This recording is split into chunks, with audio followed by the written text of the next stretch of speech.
కాలేయం. లివర్ ఆరోగ్యంగా ఉండాలంటే ఏం చేయాలి? లివర్ పాడైపోతోంది అని మనిషి శరీరం చెప్పే సిగ్నల్స్ ఏంటి? సిగ్నల్స్ వచ్చాక ఏం చేయాలి? ఇంటి చిట్కాలతోనే లివర్ని సహజ సిద్ధంగా క్లీన్ చేయటం ఎలా వంటి ఎన్నో ఆసక్తికరమైనటువంటి విషయాలను ఈరోజు ఈ ఎపిసోడ్లో తెలుసుకుందాం. Hello, I'm Lavanya. Welcome to Yuvraj infotainment channel. ప్రపంచంలోని కాలేయ సంబంధిత వ్యాధులతో మరణాలు సుమారుగా 18.3%గా ఉన్నాయి. 2014లో భారతదేశంలో కాలేయ వ్యాధి కారణంగా ప్రతి సంవత్సరం దాదాపు 2 లక్షల మందికి పైగా చనిపోతున్నారు. నిజానికి కాలేయం అనేది మానవ శరీరంలో ఉండే అతిపెద్ద గ్రంథి. ఒక్క కాలేయమే దాదాపు 500 విధులను నిర్వర్తిస్తుంది. చర్మం తర్వాత ఒక్క కాలేయానికే పునరుత్పత్తి సామర్థ్యం కూడా ఉంది. అంటే లివర్ డ్యామేజ్ అయినా కూడా కొద్ది కాలంలోనే లివర్ తనని తాను బాగు చేసుకోగల సామర్థ్యం కాలేయానికి ఉంది. కానీ కాలేయ కణాలు మొత్తంగా దెబ్బతిన్నప్పుడు మాత్రం పరిస్థితి పూర్తిగా చేజారుతుంది. కాలేయం దెబ్బతినటం ఒక ప్రమాదకరమైనటువంటి సంకేతం. ముందుగానే గుర్తించగలిగితే నయం చేసుకోవచ్చు. ప్రజలు ఏమనుకున్నా, చాలా రకరకాల కారణాలను చూపించినా కూడా ఎక్కువగా ఆల్కహాల్ని త్రాగే వారిలో ఈ డిసీజెస్ అనేవి ఎక్కువగా వస్తున్నాయనేది మాత్రం నిజం. తర్వాత కారణాలుగా ప్రాసెస్డ్ ఫుడ్స్ని ఎక్కువగా తినడం, ఎక్కువగా చక్కెర పదార్థాలు, చాక్లెట్స్ వంటివి తినడం, బాగా ఆయిలీ ఫుడ్ని అంటే డీప్ ఫ్రై లాంటివి తినడం, hepatitis B, C virus infections కారణంగా, అలాగే ఊబకాయాన్ని కలిగి ఉండటం కారణంగా, తరచుగా పెయిన్ కిల్లర్స్ని వాడటం వంటివి చేయడం వల్ల కూడా లివర్ దెబ్బ తినడానికి కారణాలుగా చెప్పొచ్చు. అయితే వీటన్నిటిలోనూ ప్రధానంగా మీ లివర్ పాడవుతుంది అని మీ శరీరం మీకు చెప్పేటటువంటి వార్నింగ్ సైన్స్ ఏంటంటే, మీ శరీరం మీకు చెప్పేటటువంటి సిగ్నల్స్ ద్వారా మీరు ఎలా ముందుగానే జాగ్రత్తలు తీసుకోవచ్చు అనే విషయాలను కూడా ఇప్పుడు ఈ ఎపిసోడ్లో తెలుసుకుంటారు. అంటే హోమ్ రెమెడీస్ కూడా ఉన్నాయి, ఆ వంటింటి చిట్కాలను కూడా తెలుసుకుందాం. లివర్ని సహజ సిద్ధంగా క్లీన్ చేసుకోవడానికి, ఆరోగ్యంగా ఉంచుకోవాలంటే ఏం చేయాలని అనేటటువంటి విషయాల్ని కూడా మనం ఈ ఎపిసోడ్లో తెలుసుకుంటాం. మొదటి ప్రమాద సూచన ఏంటంటే, స్టూల్ అనేది పేల్ కలర్లో వస్తుంది. అంటే మూత్రం పేల్ కలర్లో వస్తూ ఉంటుంది అనమాట. దానికి ఎటువంటి రంగు లేకుండా వస్తూ ఉంటుంది. అప్పుడు మనం ఫస్ట్ అనుమానించాలి. సాధారణంగా కాలేయం అనేది మనం తిన్న ఆహారాన్ని, క్రొవ్వులను, కొన్ని రకరకాల ద్రవ్యాలను, వర్ణద్రవ్యాలను ఉత్పత్తి చేయడం ద్వారా జీర్ణం చేయడంలో సహాయం చేస్తుంది. ఈ కారణంగానే స్టూల్కి ఒక నార్మల్ బ్రౌన్ కలర్ అనేది కనిపిస్తూ ఉంటుంది. కాలేయంలో ఈ వర్ణాలు ఉత్పత్తి చేయకపోతే పాలిపోయిన రంగులోనో, మట్టి రంగులోనో మూత్రం అనేది కనిపిస్తూ ఉంటుంది. అంతేకాదు, నీళ్ళల్లో మీ మూత్రం తేలుతుంది. అప్పుడు కూడా అనుమానించాల్సిందే.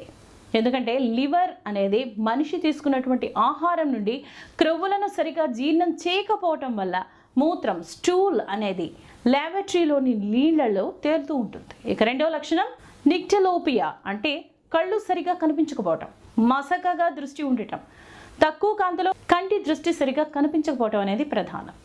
నిజానికి శరీరంలోని విష పదార్థాలను ఫిల్టర్ చేసే పని కాలేయం చేస్తుంది. ప్రోటీన్లను ఉత్పత్తి చేస్తుంది.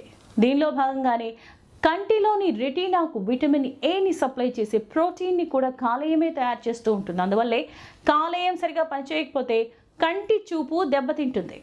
ఇక మూడవది, కుడి కాలు పాదం వాచిపోవడం కూడా అనుమానించదగ్గ విషయమే. లివర్ పాడైపోయినప్పుడు సాధారణంగా తగినంత ఆల్బుమిన్ అనేటటువంటి వర్ణద్రవ్యం అనేది ఉత్పత్తి అవ్వదు. ఈ కారణంగా శరీరంలో ఉన్నటువంటి ద్రవ్యాల సమతాస్థితి అనేది నిలకడగా ఉంచేటటువంటి ప్రోటీన్ అనేది ఉత్పత్తి అవ్వదు. అందువల్ల శరీరంలోని దిగువ భాగాలైన కాళ్ళు, పాదాలలో ఈ ద్రవాలు అనేవి అక్యుములేట్ అయిపోతాయి. అప్పుడు కాళ్లకు కుడివైపున బ్లడ్ ఫ్లో అనేది సరిగా అవ్వకపోవటం వల్ల కాళ్లలోనూ అలాగే పాదంలోనూ ఉన్నటువంటి కణజాలంలో స్వెల్లింగ్ అనేది వస్తుంది. ఇక నాలుగవ కారణం, కంటికి చుట్టుపక్కల తెల్లని లేదా పసుపు రంగులో కొన్ని పొక్కుల వంటివి ఉబ్బెత్తుగా ఉండేటటువంటి కనిపించవచ్చు. కొలెస్ట్రాల్ పేర్కొని పోవడం వల్ల ఇలాంటివి ఏర్పడుతూ ఉంటాయి. ఎప్పుడైతే లివర్ సరిగా పనిచేయదో అప్పుడు లివర్ కొలెస్ట్రాల్ని విడగొట్టే ప్రక్రియ అనేది మందగిస్తుంది. కాబట్టి ఇలాంటి లక్షణాలు ఏమైనా కనిపిస్తే ఆలస్యం చేయకుండా డాక్టర్ని సంప్రదించాలి. ఇక ఐదవ లక్షణం, పొట్టలో కుడివైపున చాలా అనీజీగా, డిస్కంఫర్ట్గా ఉండడం, ఒత్తిడి ఎక్కువగా ఉన్నట్టుగా అనిపించడం, పక్కటెముకల ప్రాంతంలోనే ఇటువంటి లక్షణాలు ఎక్కువగా కనిపిస్తూ ఉంటాయి. ముఖ్యంగా తిన్న తర్వాత ఇలాంటి సిమ్టమ్స్ అనేవి కనిపిస్తూ ఉంటాయి. శరీరంలోని లివర్ అనేది కాస్త గట్టిపడటం వల్ల గాల్ బ్లేడర్లో అంటే పిత్తాశయంలోని రసాల ఫ్లో అనేది అంత ఫ్రీగా జరగదు. ఈ కారణంగా ప్రెషర్ అనేది రిబ్స్ మీద పడుతుంది, అలాగే పక్కనటువంటి నరాల మీద కూడా పడుతుంది. ఇట్లా పడటం వల్ల కండరాలు టైట్గా పట్టేసినట్టుగా అనిపించటం, అలాగే పొట్టలోని కుడి ప్రాంతం లేదా భుజాల దగ్గర టైట్గా పట్టేసిన ఫీలింగ్ వస్తుంది. ఇలాంటి లక్షణాలు ఉంటే కాలేయానికి సంబంధించినటువంటి సమస్యలు కావచ్చని అనుమానించి డాక్టర్ దగ్గరకు వెళ్ళటం మంచిది. ఇక 6వ లక్షణం ఏమిటంటే స్పైడర్ వెయిన్స్ కనిపించడం. అంటే కాళ్ళ కండరాల మీద, పిక్కల మీద, కొన్నిసార్లు ముఖం మీద, పాదాల కింద ఇలాంటి భాగాల్లో ఎక్కువగా ఎరుపు రంగులోను, నీలం రంగులోనైనా, ఎక్కువగా పర్పుల్ కలర్లోనైనా లైన్స్ అనేవి కనిపిస్తూ ఉంటాయి. ఇవి ఒక్కొక్కసారి సాలెగూడులాగా కనిపిస్తూ ఉంటాయి. అందుకే వీటిని స్పైడర్ వెయిన్స్గా పిలుస్తూ ఉంటారు. కాలేయం సరిగా పనిచేయనప్పుడు శరీరంలో ఈస్ట్రోజన్ లెవెల్స్ కూడా తగ్గిపోతూ ఉంటాయి. అందువల్ల రక్తనాళాల్లో ఒత్తిడి పెరిగి అవి మన కంటికి శరీరం మీద గీతల్లాగా కనిపిస్తాయి. ఇది లివర్ సిరోసిస్ కూడా అవడానికి అవకాశం ఉంది. ఇక 7వ లక్షణం శరీరం దురద పెడుతూ ఉండటం. ఇది కూడా ఒక సైన్గా చెప్పుకోవచ్చు. కారణం లివర్ శరీరంలో ఉన్నటువంటి టాక్సిక్ పదార్థాలను సరిగా ఫిల్టర్ చేయలేకపోవటం వల్ల అధిక శాతంలో వ్యర్థమైనటువంటి యాసిడ్లు, ముఖ్యంగా హిస్టమిన్స్ కారణంగా చర్మం పైన పేర్కొని పోవడం, చర్మం డ్రై అయిపోతూ ఉండటం, ఇట్లా చర్మం పొడిబారటం వల్ల పొలుసుగా చర్మం కనిపిస్తే కూడా ఈ లక్షణాలను మనం అనుమానించాలి. అంతేకాకుండా దురదలు ఎక్కువ అవుతూ ఉంటాయి. పైన చెప్పినటువంటి లక్షణాలు ఏవైనా ఉంటే దగ్గరలో ఉన్నటువంటి మీ డాక్టర్ దగ్గరకు వెళ్ళి అల్ట్రాసౌండ్ టెస్ట్ని చేయించుకోవడం చాలా మంచిది. ఇక ముఖ్యమైన అంశం దగ్గరికి వస్తే, ఇక ఒకవేళ లివర్ కొంతవరకు డ్యామేజ్ అయినా కూడా ఉన్న లివర్ని మళ్ళీ తిరిగి ఆరోగ్యంగా మార్చుకోవాలి అనుకుంటే చేయాల్సినటువంటి విషయాలు కూడా మనం తెలుసుకోవాలి. లివర్ పాడవటానికి కొన్ని దశలు ఉంటాయి. లివర్లో కొవ్వులు పేరుకుపోవటం, తర్వాత వాపు రావటం, తర్వాత కాస్త సిరోసిస్కి దారి తీయటం జరుగుతూ ఉంటుంది. ఈ దశ చాలా ప్రమాదకరమైంది. తర్వాత లివర్ని ఏం చేసినా రక్షించుకోలేం. నిజానికి లివర్ అనేది తనను తాను బాగు చేసుకోగల సామర్థ్యాన్ని కలిగి ఉంటుంది. అంటే చక్కని ఆరోగ్యమైనటువంటి మంచి పోషక పదార్థాలను ప్రతిరోజు తింటే కాలేయం బాగుపడుతుంది. పొద్దున్న లేచిన తర్వాత ఆయుర్వేదం ప్రకారం కనీసం 1 లీటర్ నీటినైనా తాగితే మంచిది.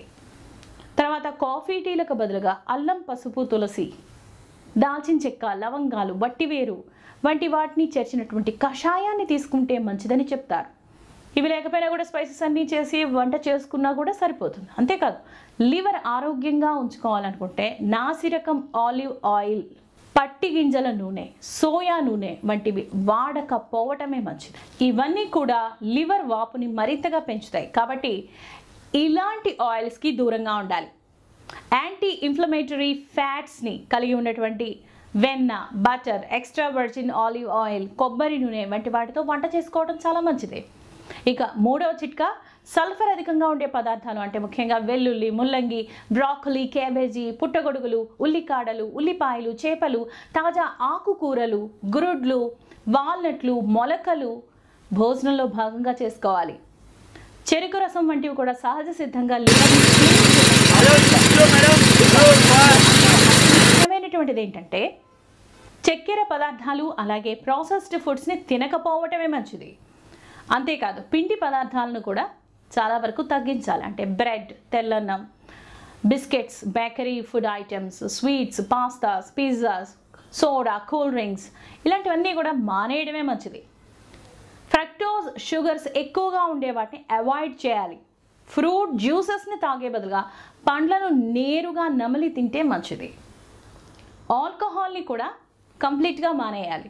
ఇక అత్యంత ముఖ్యమైనటువంటి 5వ చిట్కా ఏంటంటే ఇంటర్మిటెంట్ ఫాస్టింగ్ని చేయటం. అంటే ఒక భోజనానికి ఇంకొక భోజనానికి మధ్య కనీసం 12 గంటల కంటే ఎక్కువ టైం గ్యాప్ ఉండేటట్టుగా చూసుకోవటం.